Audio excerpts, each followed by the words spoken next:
Pemirsa, satu lagi warga negara Uganda dideportasi pihak imigrasi pada 25 Oktober 2024. Perempuan berinisial FN 23 tahun ini diduga menjadi marketing dari para pekerja seks komersial PSK asal Afrika.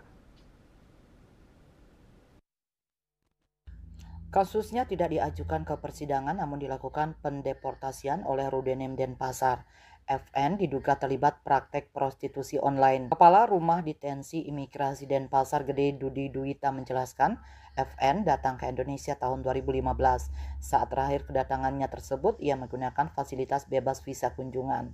Ia bermaksud untuk berbisnis, pakaian dan membeli pakaian di Indonesia dan menjualnya di Uganda.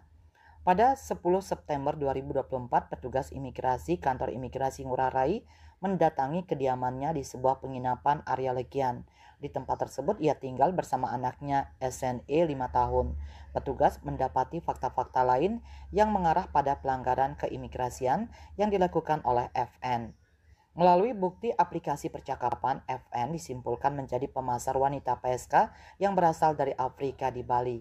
Selain itu, yang menjadi kecurigaan petugas karena didapati foto FN yang sedang memegang beberapa paspor Afrika dalam HP WNA yang sebelumnya ditangkap atas prostitusi online, dan FN beralasan bahwa orang tersebut meminta FN membantu perpanjangan izin tinggalnya karena mereka berpikir FN lebih lama tinggal di Bali. Berdasarkan pelanggaran tersebut, FN diganjar dengan tindakan administratif keimigrasian berupa deportasi oleh kantor imigrasi Ngurah Rai. Miase Bali Post melaporkan.